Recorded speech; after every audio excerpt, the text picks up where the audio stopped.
Tito Sen, gusto mo ba talaga? Meron ka pang Christopher Min kaya? Gusto mo talaga?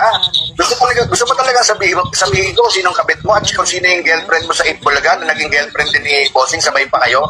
Sasabihin ko lang yung address kung saan mo binabahay yung girlfriend mo sa Itbulaga. Tapos ka na. Pag sinabi ko lahat to, ang payo ko sa'yo, mag-resign ka na ang senador. At saka yung mga nagtatanong dito, walang kinalaman. Hindi, walang kinalaman. Wala akong alam kung sino ang kung meron man na nagplano kay Pepsi Maluma. Wala akong alam. Ha? Wala akong alam. Pero narinig ko kung sino ang pumatay kay Barangay Captain Ray de la Cruz. Ayan, Manager ni Pepsi Paloma. Oo. Kaya siguro mag-iiwan na lang ako ng video para sa iyo, Bryce.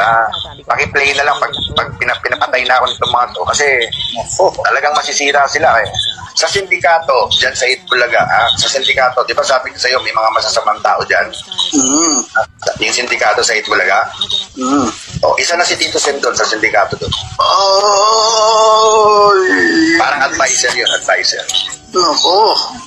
Si Big tsaka si Joey, walang kinalaman sa sindikato dyan sa Itbulaga.